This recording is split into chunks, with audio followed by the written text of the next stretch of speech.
Hello and welcome to another tutorial. Today I'll be showing you how to make this slightly sinister effect using Serum. As always, this preset will be made available for free below the video. So this is the sound.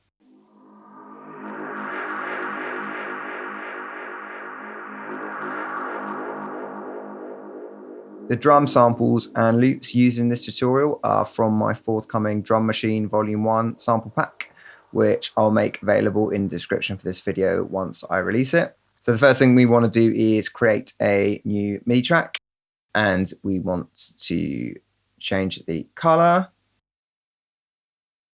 and we want to bring Serum in as well.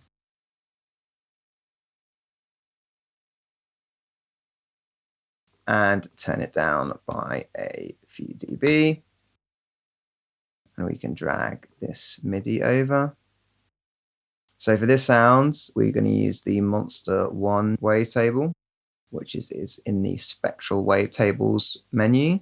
You want to take it down a few octaves. In this case, the root note is G sharp, and I want it to play a G sharp 0. We can up the unison to 7.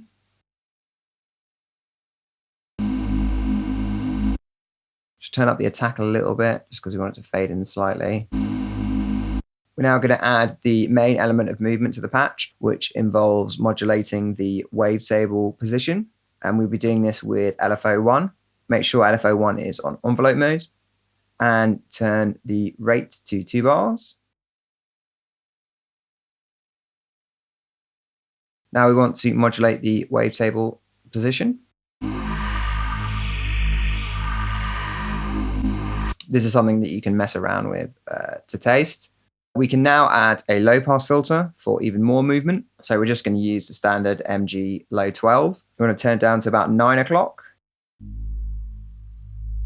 And then you want to modulate with LFO1.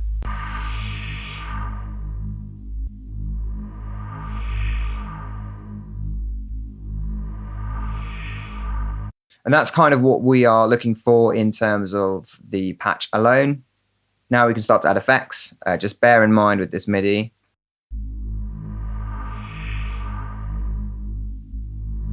the MIDI note re-triggers. Yeah, re-triggers every 2 bars. We can rename this to Monster Effects as well. So first thing we want to do, this is obviously a very low note. We kind of just want the top part of it. And if we've got a bass, we don't want it to interfere with the bass. So we're going to drag in EQ3. I'm just going to take out kind of low end, low rumble. The thing that gives this sound its sort of continuous, almost sort of dubby nature is the use of delay. We're just going to drag in the Ableton delay. Usually with these types of sounds, I use quite a lot of feedback. Normally, you'll see me use effects on Ascend. This is an occasion where I'm going to use an effect on the channel. And the reason is that it's sort of a special effect. So my general rule is if it's a special effect, then I'll use it on the channel. But if it's more of a general effect, more to do with making things sound like they're in the same space, I'll have the effect on Ascend. Usually for this sound, I'll put the dry wet all the way to 100. And I'll put the feedback up quite a lot. I'll quite often use ping pong as well.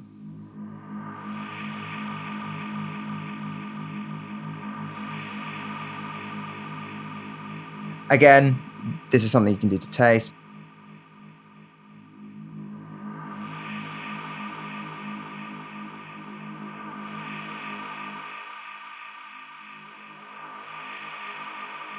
Because this is 100% wet, this filter here is basically the whole of the sound. Make sure to tweak this until you get a sound that you like.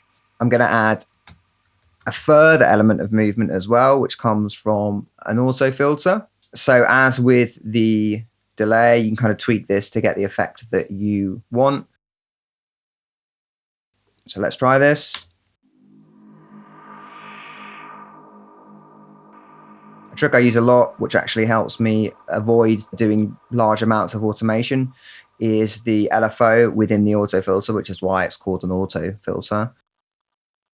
You can set the rate very high, and then if you turn the amount up,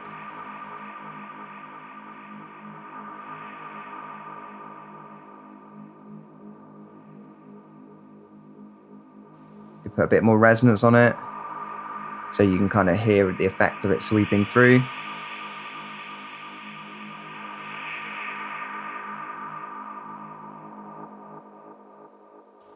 Going to add a bit of saturation now, just to bring out some of the harmonics.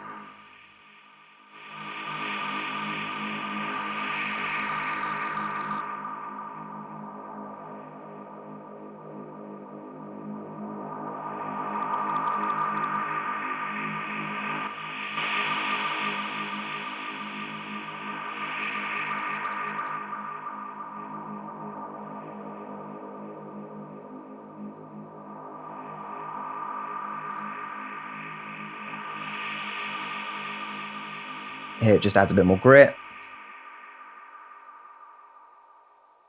Essentially, this sound's going to be very out of phase because it's a ping pong delay. So I'm going to mono below 2K using my Alloy plugin.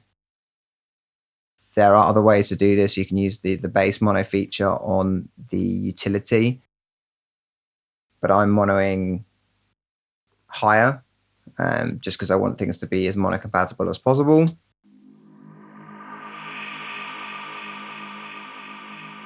You can hear that this narrows the stereo field for those frequencies. But again, this is about making sure that the stereo mix and the mono mix sound similar, so that when the stereo mix collapses down to mono, you don't lose so much of important elements like this, particularly if your track's kind of atmospheric and you're building it around these types of sounds. We're going to add a final bit of EQ as well.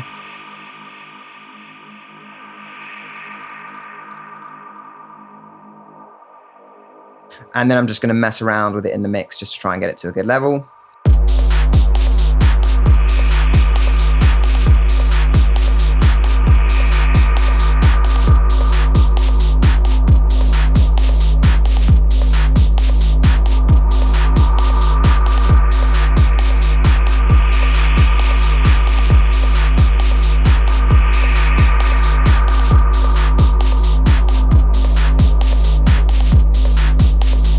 And then we can mix in a little bit of reverb, which I've got on Ascends.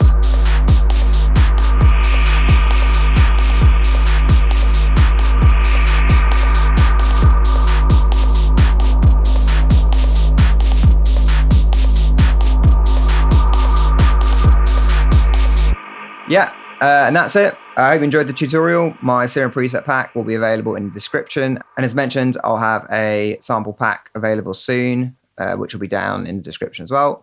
Thanks for watching, and I'll see you next time.